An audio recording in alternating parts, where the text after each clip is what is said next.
Hey everybody, Josh the RV Nerd of Bish's RV here. And I gotta say, when your air conditioner quits running, you're camping in the summertime, well, that's not cool. Pun absolutely intended. I'm gonna go through a couple things today, some things that you can do on your end to keep your RV's air conditioner in good working order, but also if you're out there camping and you do encounter some kind of challenge with your RV air conditioner, some local level things that you can do to diagnose and maybe remedy the situation so you don't have to pull the plug and cancel the whole trip and bring the RV into a service center. If you appreciate how we give you these tips out here, hit that subscribe button and let's get going. And I don't want to necessarily begin by starting off like I'm mansplaining something to folks who are like, of course everybody knows that. There's a lot of people who are brand new at this who don't know, who are maybe trying to learn. So one of the first things I want to mention is you need the correct power to fire the air conditioner up. RV air conditioners are not a small voltage appliance. They require like shore power from a park hookup. They require generator power of a sufficient variety, or they require a pretty hefty inverter and some very serious extra equipment added to them to be able to be operated by battery power, because it converts battery power to the big power, but it will absolutely drain the batteries really, really fast doing that. So I have seen people in like a Facebook group are like, we bought our first RV, we went out in the field, went camping, and the air conditioner doesn't work. It's because you don't have the correct power feeding this thing. But I know that most people that won't be the case. So let's ignore that. Let's say you get to your site and all your other 110 stuff is working, like your microwave. That's working, but the air conditioner is not working. So there's, you have the correct power to the RV, but it's not fired up. Before you get into a big panic rev situation, you might just consider checking the breakers. Your RV is going to have this, like in our house, we call it just the breaker box. In an RV, it's kind of a couple things. This is your converter, like your power management system, and it has both your household breaker systems and usually also includes your 12-volt fuses. A lot of times a big appliance like a air conditioner is dedicated to a specific breaker, and for whatever reason it might have just been tripped, and it may be as simple as just flipping a switch. But by the way, flipping switches and pushing buttons, those are things I'm very good at doing with my wife, but that's an entirely different story for an entirely different day. Some air conditioners also just have a hard reset. Now the thing is, I can't tell you where to look. There's so many different RV air conditioners from different brands, different manufacturers. That is definitely one of those things where it does pay to have your owner's manuals handy with you sometimes to check to see if your RV's air conditioner does have a hard reset switch and where it is located and the best way to use it. But sometimes it just needs to get reset. Kind of like, when the internet doesn't work and you unplug the router and plug it back in?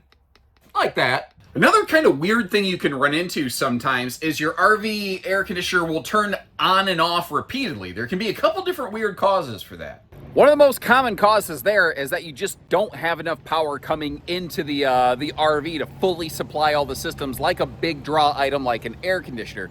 So what you want to do is actually go out to where the RV is plugged in and check how much power is coming in. Now, most of these things don't have a readout, so a really smart thing to have included in your RV equipment arsenal is a circuit analyzer. And I get that sounds like something where, you'd have to be an electrician with a spark plug coming out of your backside to know what that is, but this is kind of an amazing initial diagnosis tool. And frankly, this is something I think every RVer who plugs into a, public power supply should have equipped in their arsenal, because one of the things it's going to do is there's various versions. This one has some nice visual readouts, but it tells you, hey, these lights in this sequence mean something like maybe that there's a grounding problem and you're not actually getting the right power into your RV the way that you should. But that's not exactly telling us how much juice is coming into the RV. For that, you typically need call it a voltmeter, a voltimeter, a multimeter, something like that, depending on how much stank you want to put out and how much, basically how metric you want it to sound.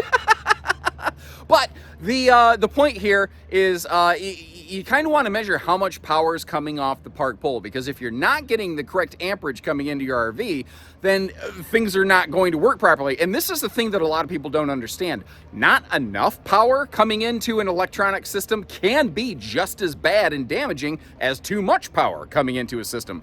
Let's say electricity can exist in this wide of a range. Appliances are each made to work within a specific range there. And you can't have too much, you can't have too little. You need the mama bear just right in between. Now, if you don't have those tools, if you don't know how to do that, like if you're park camping, go talk to the property manager, the park owner, the office, whatever, see if they have a maintenance type person with the kind of tools that could diagnose those things. And a good recommendation, if it looks like you got ghosts and gremlins, you know, acting weird electronic stuff in your RV, you probably just want to get the thing unhooked and unplugged until you can diagnose what it actually might be.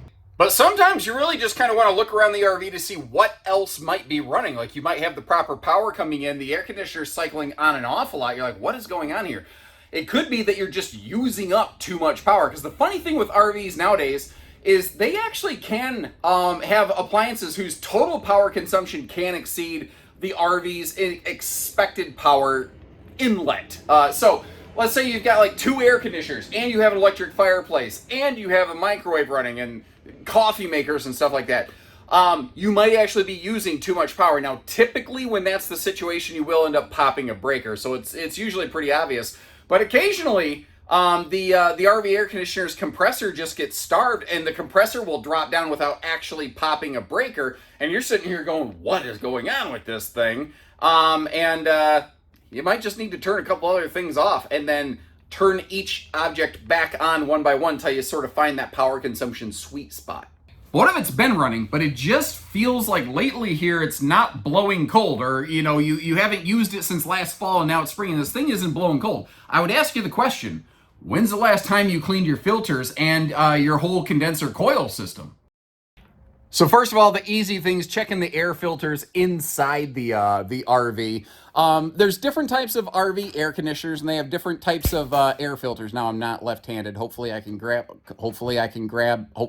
Yes, I got it. Okay. There are air filters like this that are like a prefabricated thing. You can literally take these down and just like wash them in the sink or like, you know, lightly with a garden hose. Don't take a high pressure sprayer washer this. You're going to absolutely shred the thing.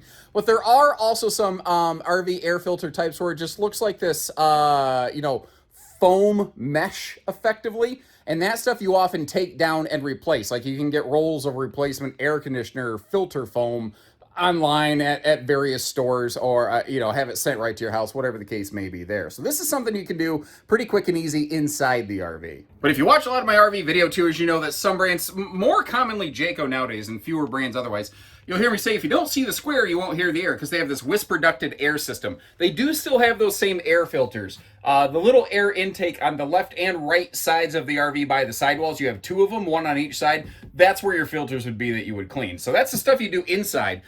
But did you know you should also be doing some stuff on the outside of the RV? Well, if you take a little time to get up here and get high on campers, you might become familiar and acquainted with this sucker. Now, what you're going to need to do, obviously, first and foremost, before you can do a whole lot, is you're going to need to take the shroud off the air conditioner. And that sounds super scary, but most of the time, it's only a couple screws. One thing I would tell you is sometimes you don't realize how windy it is until you already get up here.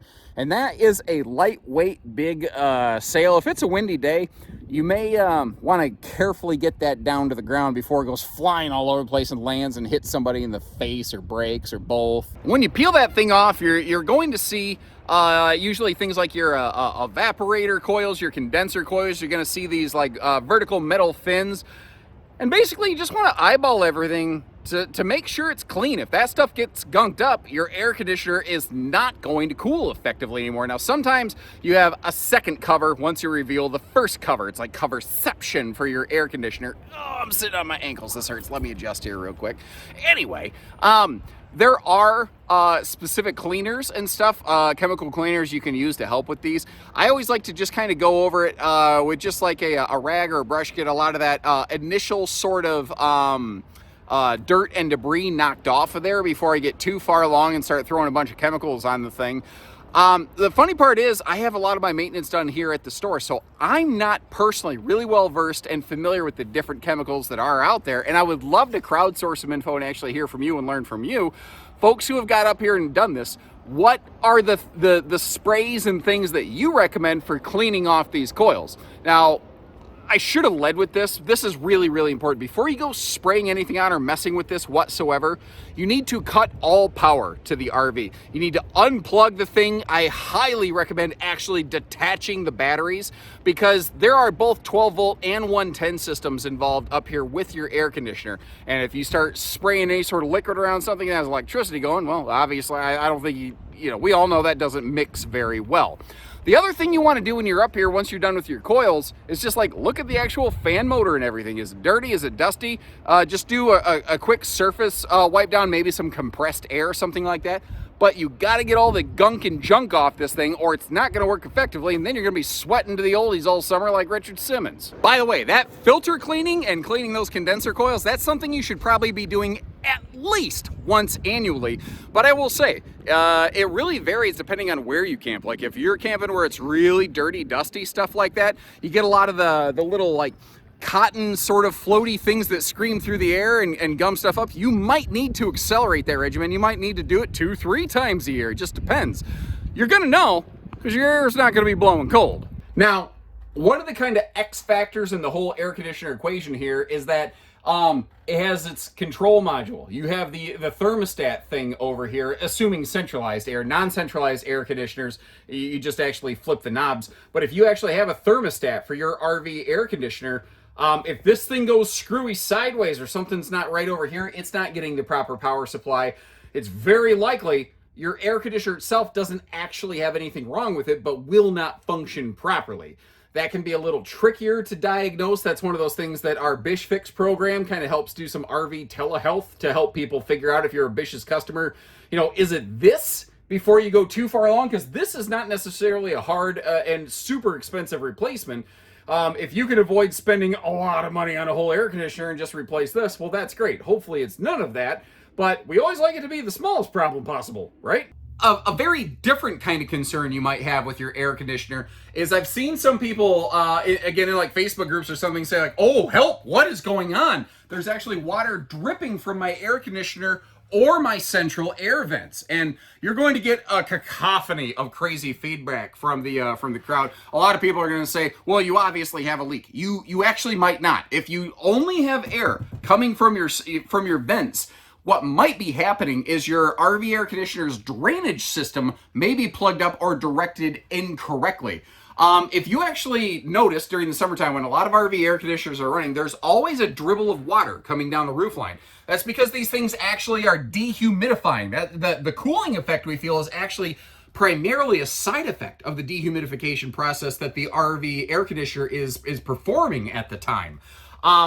If that little drain hose is not running outside of the air conditioner, if somehow it accidentally got tucked in, same thing on a gas electric two-way fridge, by the way. If you see a little hose sticking out the vent, don't tuck it back into the camper. It's supposed to be sticking out like that. Same thing with the air conditioner. If for some reason that drain system isn't allowing water to dribble out, you may need to clean that out again. You have to pull the shroud off, you find where it's supposed to drain out, and you kind of back trace it from there.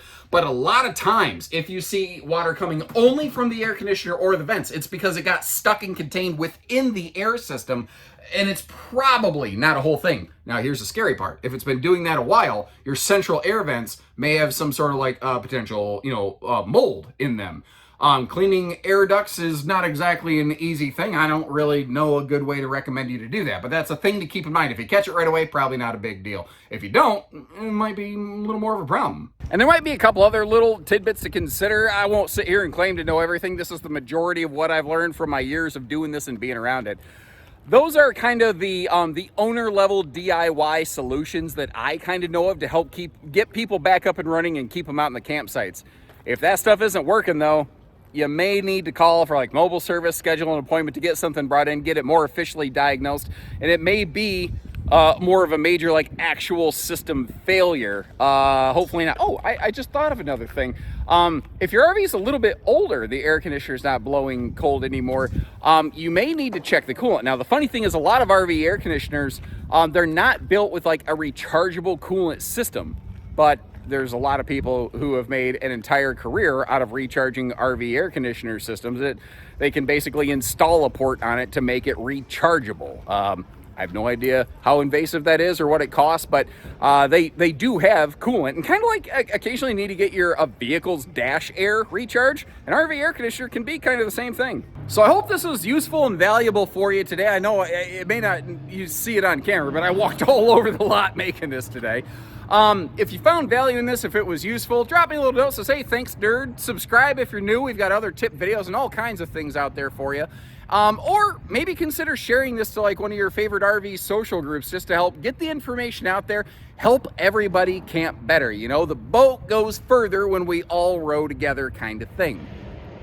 And just from me to you, thanks again for tuning in. I sure appreciate it. So until next time, take care, stay safe, have fun, and best wishes from Bishes, everyone. Oh, it kind of mushed. Bish, wishes from Bishes. Am I still recording?